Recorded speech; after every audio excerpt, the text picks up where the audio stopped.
Well, hello, hello, hello. Good morning, good afternoon, good evening, wherever you are in the world. Once again, my name is Jeremy Rossbach, and I would like to invite you again to the NetOps Expert. Very excited today. I'm joined again by one of my good friends from across the pond. His name is Michael O'Farrell, and he has been a longtime industry guru when it comes to networks, the communications, you name it, all around IT. Mike, welcome back and say hi to everyone. How you doing? It's good to be here. And today we're going to talk about something that I still struggle with to understand, which is, expertise shortage in IT, specifically networking, whether it's staff shortages or architect level folks aren't there anymore. We're going to get into what this impact looks like, not only to how we deliver customer experiences across our networks, but what does it do to the network operations center where they're sitting there fighting fires and pulling their hair out, trying to deliver what should be a exceptional network delivery experience. So, Mike, can you tell us a little bit about your career, where you started, and all the expertise you have gathered over the last couple decades, maybe 3 decades? You tell me, Mike. Yeah, over 3 decades. There you go. Yeah, so I've been in IT since I graduated in '88. So I started off as an educator because back then we didn't even have Windows. So you were teaching people how to use DOS, how to use the very basics of it. I then graduated through, I decided to start working in different environments. So I worked in retail over with Harrods and House of Fraser, worked in broadcasting with our national TV, ran my own business, selling computers, building them, and then joined BT in 2000. So coming up to 25 years now. Started as their performance manager, so getting data on the network. And we didn't have any system. We had Excel and word of mouth. That's where my journey with Broadcom, CA, and Concord began. So in BT, I worked in performance management, SLA management, quality and assurance, capacity analytics, and now I work as a solutions architect. So rather than systems, I'm looking at the holistic solution that could be there to be brought in to enhance what we do, make us do better. You mentioned all the great metrics that make up a quality observability view of your network, like performance and capacity and faults. And there's so much more, but I want the audience to understand, while every piece of data, every piece of metric on the network is so valuable today, what does those same metrics mean for a telecommunications company versus, say, a retail organization that has a bunch of branch offices and, they don't produce or push as much data as a telecom would? No, but the basic metric is the same. So if you think of something as simple as availability, you can have availability of a network switch, or you can have the availability of a product. Which the metric doesn't change. It's the interpretation and the analysis of it that does change, or the value that you apply to that metric. And that's what I've struggled with over the years, that a value can change over time. So for example, MTTR, which was the big thing years ago, right now, mean time to repair shouldn't really matter as much, because our network shouldn't fall over. What good is an average? You need to know the exact, the precise, not the approximate. So as years go by, while the metrics stay the same, different ones get a greater value to others. So it's a continuously fluid and changing environment. And I think that maps to, and maybe you'll agree, it maps to the way the business views their current outcomes or success or what they want to achieve. For example, Mick, you and I both know it's never good to see a telecommunication provider have an outage and then it hits the news. So what is it about what you just mentioned about granular data in real time, get to the root cause as quickly as possible, because networks need to be near perfect now, especially if we're going to be talking about AI workloads. But how does getting to the result as quickly as possible, what does that mean to protecting what a telecommunications provider needs to protect? Its brand, its revenue, its customers' experience. I would think that would be a little more, I don't want to say important, but it's different than a retail organization that is just gathering data, maybe on a 5-minute poll. Yeah, I suppose you've got a few identifiers there. So you've got your SLA, so you've got a contract with a customer. If you have an outage, you could pay a penalty. you've got your reputation. And reputations are far easier to lose than to gain. Mm-hmm. So you could be 100% availability for 9 months, but if you're out for 1 week, that 9 months is forgotten. So reputation is there, financial is there. And I suppose the third is the noise it creates. Because if you cut your staff concentrating on firefighting, they're not concentrating on improving or enhancing. So your network growth or your capability growth can be affected if all you're dealing with are the problems. We don't want to deal with the problems. We want to deal with the improvement. And, like you said, like, I'll be honest, I'm here in Phoenix and I'm using Cox Communication, Cox Internet, and it's not great. It really isn't.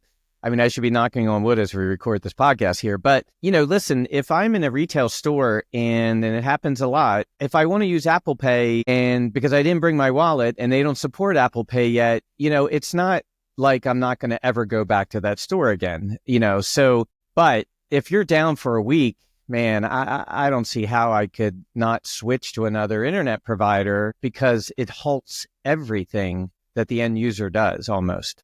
And switching now is very easy. Whereas in the past, 10, 15 years ago, you didn't have all of these ISPs. You didn't have all of these telcos. In fact, the problem we have now is there's probably too many telcos. So they're not making the margins they used to, so they can't invest in the network. So you have a lot of smaller telcos that suffer greater outages because they cannot invest in preventative structures. And that brings up a really good point. And I'm going to circle back to the topic here. Maybe we can get back to this, but you've said this to me before because, one telecommunications provider does not handle the entire end-to-end network delivery experience. You hand it off to other telecommunication providers in your region area in Europe. They may be small. They may not have the capabilities or features in a solution that gets them the granular root cause analysis that they need. And what if I call you, Mick, and I say, hey, man, my internet is down again and I'm putting all the blame on you. How do you then use your resources to say, wait a minute, I can tell you right now, it's not me, it's provider A, provider B that I hand it off to. So let's tell that bigger story when it comes to how you're dealing with expertise shortages in IT when it comes to you and what you do for your customers and the scenario like I just mentioned. I'm going to call you because I think you're the problem. You need to prove to me that you're not and quickly prove where the root cause is. Yeah, well, if you take an average circuit, if we think locally here in Ireland, it could cover 4 or 5 different operators between the A and B end. One of those operators will be the primary. They will own that relationship. They sell and then they buy from these operators to provide the service. So you will call me. I will first spend time proving that it's not on our network. I will then call the other operators. And naturally, they're going to tell me it's not on their network. So you end up with all 5 claiming innocence. It's taking a hell of a lot of time. And it also takes a hell of a lot of skill by the operator to be able to see through all of the clouds and the smoke and the mirrors, be able to convince operator B or C, you say it's not on your network, but we know it is. And let me point out something really quick, because you described a very familiar war scenario we call the war room scenarios, right? Where the network guys are blaming the database guys, blaming the app guys. That's not the situation here. You're blaming or you're trying to find the root cause with an entirely another organization that you're not a part of, another company that you're not a part of. You have no visibility of. You are not a god of that network. Yeah, your admin rights stop when you hand that off. So, Mick, tell us how do you deal with that, especially when there's shortages in IT today? Well, this was a problem we had. We had this issue, which is a constant. It's not just our business, it's all operators have the same problem. But we also reside in an industry that has a huge amount of churn. So one telco will be offering greater salaries than another, and people will jump. And you lose that experience, you use that knowledge. I've been in the business for 35 years. I've been in BT for 25, but a lot of my colleagues won't have been. So all of that information that I might have just absorbed. I didn't go looking for it, but I just know because I've been here so long. If I left, they lose that. Yeah, yeah. You can replace it, but you can't do it overnight. So to get away from the need to have the skill, what you need is the technology to answer the question so that the next person that comes in will have an intuitive screen in front of them where they can ask that screen, what do I do? What's going on the network? And this is where our conversation started previously, was we bought AppNet principally for that one reason. We could see outside our network. It's a game-changing solution because no longer do you have to convince operator B or operator C that they're at fault. You can show them. Yeah. For folks who may not be familiar with it, just like Thousand Eyes, Broadcom's AppNet solution gives you the visibility you have within the four walls of your data center already and expands that out to the unmanaged networks that we're all using now, ISPs, cloud providers, and it gives you enough visibility without needing to be a god in that other ISP's network to say, this device with this IP address is breaching 20% packet loss. Obviously, that's where the issue is. You need to do something about it. And like you said, it's game-changing because you, within minutes or even seconds, when someone called you and said there's an issue, or you proactively found a hop in that network path that other ISP owns that's having packet loss, you've instantly protected your SLAs, you've protected your company's revenue, and you are not forcing, but you're giving enough data to the other provider for them to start investigating quickly.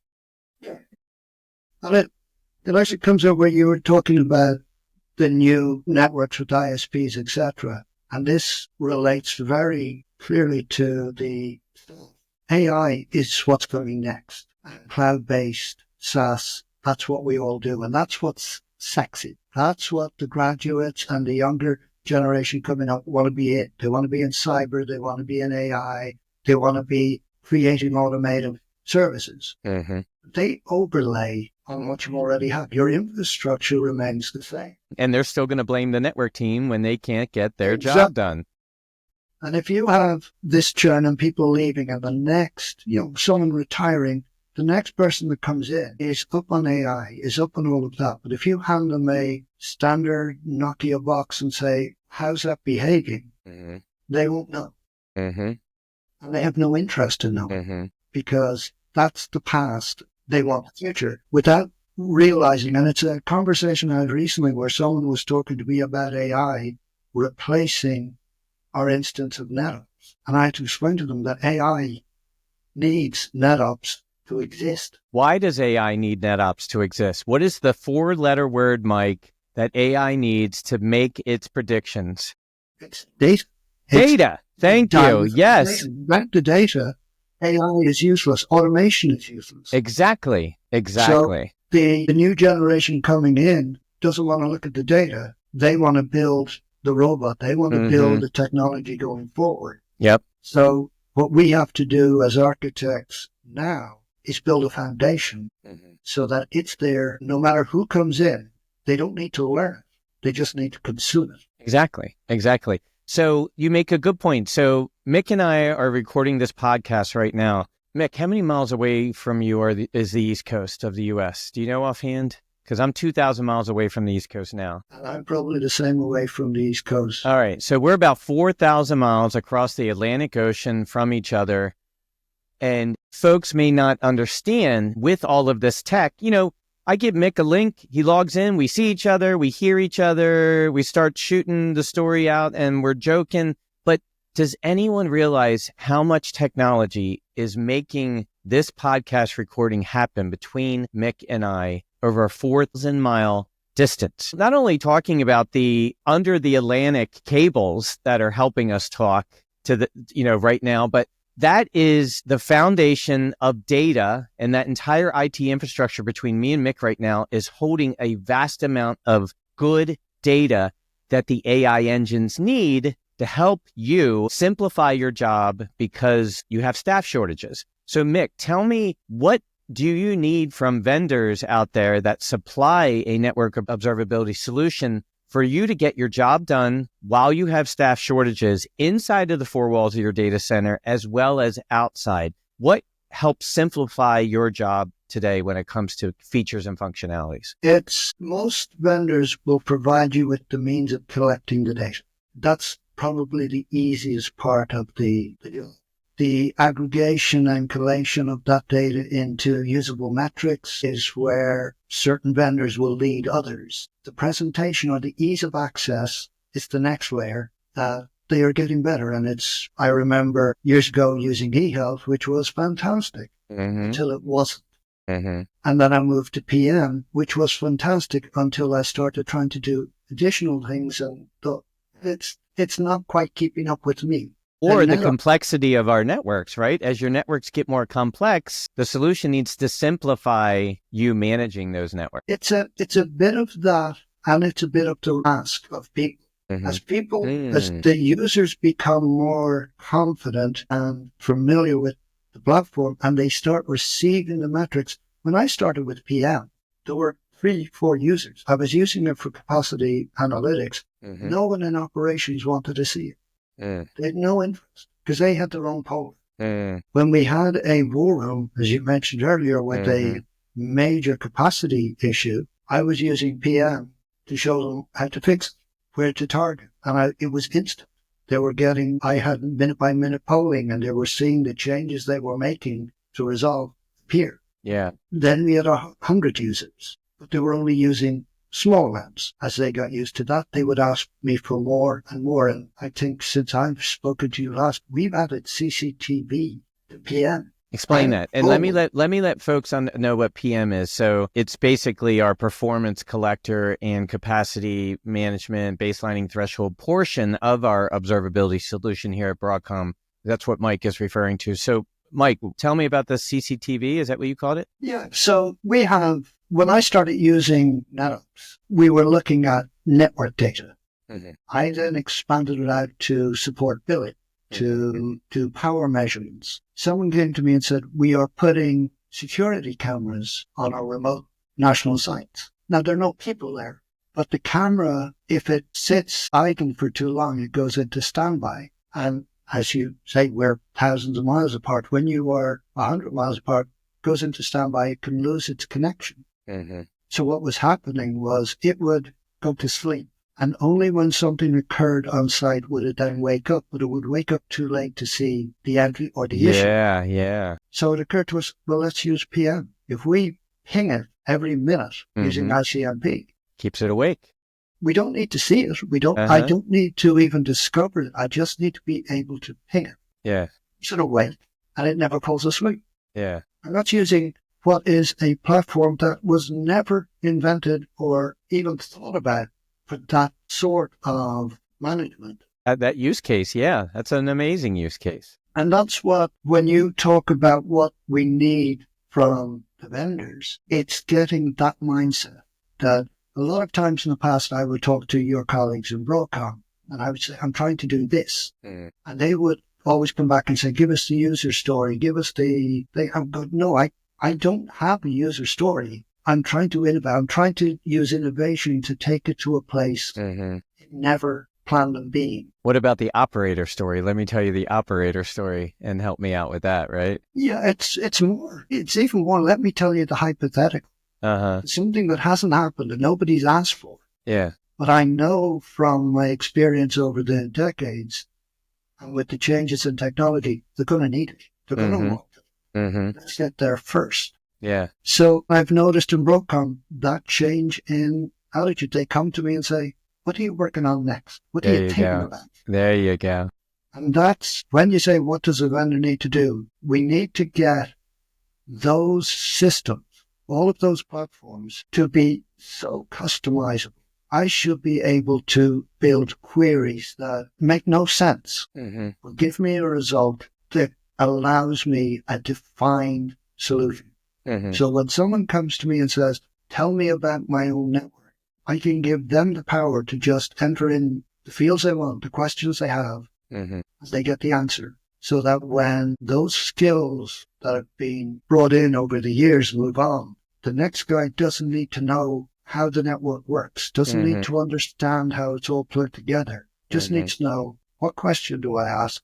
What platform do I ask that question of? And then I'll come. And I want to say two things here. So Mick mentioned a great use case about keeping a camera awake with a simple ping by a vendor solution. But, that's just step one. Mick needs to also know when that ping is timing out. Mick needs to understand the capacity that camera or cameras need to send information back to the solution or the main CCTV hub, whatever the case may be. We don't want to look at buffering, or we don't want to look at video from that camera that's buffering or grainy. We will eventually. Yeah.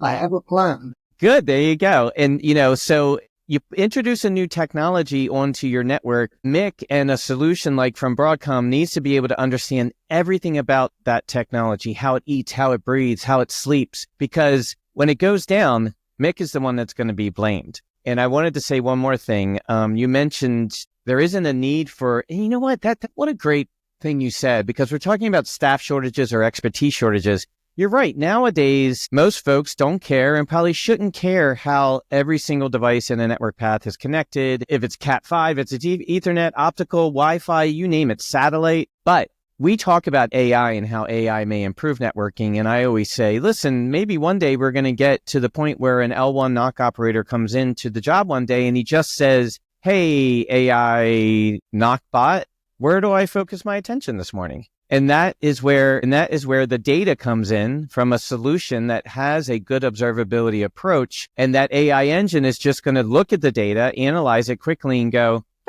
you seem to have packet loss on this router in Seattle. And I've already gotten 3 tickets come in from users in Seattle. Let's start there. Yeah. And the fear is that vendors will invest more time and funds into the development of AI and not into the foundation. Exactly. Because your AI engine is only as smart as the data you give it. Yeah. It's no different to you or I. If I try and solve a problem and I only have a little bit of the data, I'm never going to solve it. I need all the information. And it's the same with AI. It needs all of that data. Yeah. So that it can replace the need for having this highly skilled people. You'll have the lower skilled who can advance their skills much more quickly because AI is teaching. Yeah. Because every time it has an answer, they learn. And it's funny. I think many, Mick, maybe you'll get this too, many IT folks, especially who were in the boom in the 90s. How many times did I try to troubleshoot something and I'm like, I don't need the admin guide. I'll figure it out. I don't need to read the admin guide. I'll figure it out. And eventually you're like, oh, well, that's where a lot of the data is to help me trouble this, is maybe the admin guide. Maybe I should go back to that. Yeah. I mean, we never read the manual.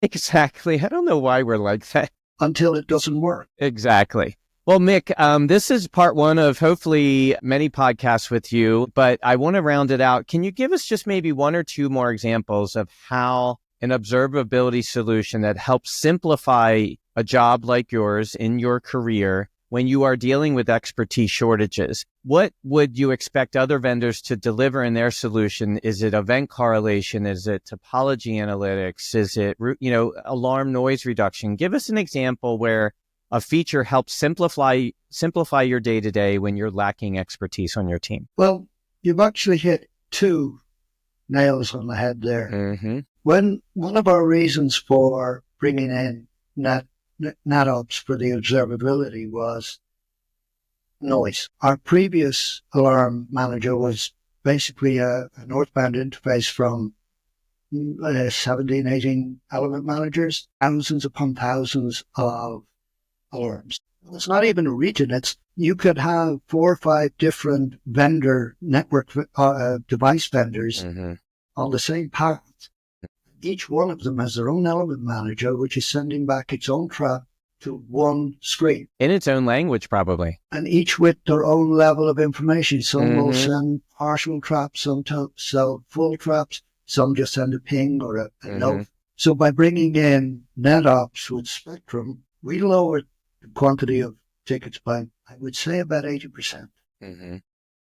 Next stage, the next thing people wanted was when you look at PM and you look at Spectrum, You've got all the data in PM and you've got all the data in Spectrum. What they wanted was a map. So the project we're on now, we're just a testing of it, is the topology. Because that takes away, again, it takes away the need to understand the relationship between this device and that device. Because when you've just got a table that shows you P node X and the link, understanding where that link goes to, where's the next hop on the core, where does it get to the edge?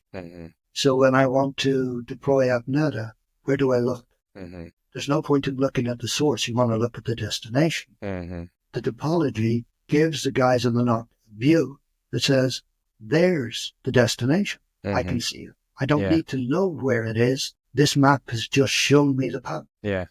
So they are all the things that vendors, it's one reason why I enjoy employing the NetOps solution from Broadcom, is because every time I think I'm done, there's another piece that I can plug in that gives me that little bit extra. It just gives me one enhancement that leads to another. What was, in my mind, a 4 or 5 year project to basically bring us from where we were to where we are now with a single pane of glass has evolved. There's no end date. Because you can't. Because every time you get somewhere, there's something else you can do. And as we round this out, and I you know what, I think I'm going to call this sidetrack of the NetOps expert, like a day in the life. It's going to be a day in the life of a NetOps expert. Mick, you're a NetOps expert. I'm very grateful and happy that we have a relationship and we can talk about this very complex topic. But to round out what you were talking about, Mick's talking about, alarm noise reduction and event correlation. And while a observability solution is gathering all the data from those element managers or 17 or 18 element managers that don't talk to each other, an observability solution gathers all that data, normalizes it, correlates it, cleans it, and just surfaces one alarm or the root cause it believes it is from the data it's collected. But that doesn't mean Mick can't dive down in a granular way if he needs to triage something because the data isn't there. The data is there. It's just not being noisy to Mick when he does his job. It's suppressed and only the important information is surfaced to him. But when he needs to dive deep into packet loss on a certain Nokia device, the data is available to him, but it doesn't make his job harder to triage something. Do I have that right? Yeah. And if you think about when we talked earlier about graduates, if you introduce a new staff member green out of college into a NOC, because a NOC is a very busy environment, and you show them on their first day the noise, it just instills fear. I'm because sure. they don't know how they're going to get to the bottom of this. They see 100 alarms and go, well, what am I supposed to do? Yeah. If you show them one and say, deal with it. Yeah.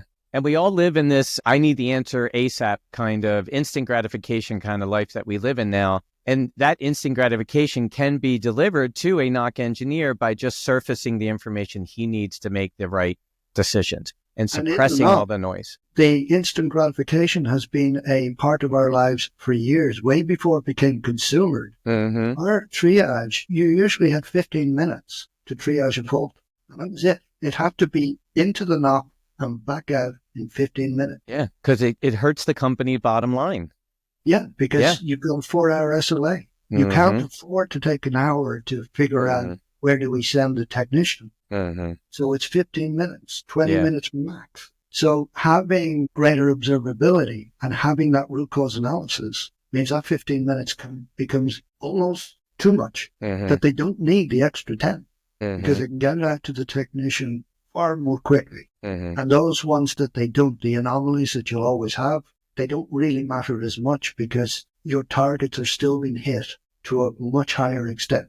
So you can afford the small failures. You don't want them. But when they are anomalous, they're far more palatable. So Mick, we're going to round this out, and I am very happy that we had a day in the life of a NetOps expert episode here. But listen, we're gonna have Mick back, and we're gonna dive into some other use cases. I'm really excited about that. But what I want the audience to understand is lessons learned from a telecommunication provider are valuable to any enterprise network and operation center out there, because while Healthcare companies have their certain consumers and retail companies have their certain consumers. A telco has all of your consumers because you're passing the network experience over to the telcos, hoping that that retail customer, that healthcare customer is going to have a very good quality network experience. We could always learn something from the big telcos, even when there's an outage and we're pulling our hair out because we're screaming at them. They have all of our customers in their pocket, and these are the solutions and these are the capabilities that not only help telecommunications providers provide a network good delivery experience for your consumers, but also allows the telecommunication providers to protect their own bottom line and deliver more enhanced and innovative services. So Mick, once again, I want to thank you so much. I got to get my butt 4,000 miles across the Atlantic over to Ireland. I think we'll have a good time. We will do this again, and I'm really happy that we did a day in the life of a NetOps expert. So thanks to everyone who listened today. And as always, have a wonderful rest of your week. Thank you. Cheers. See you later.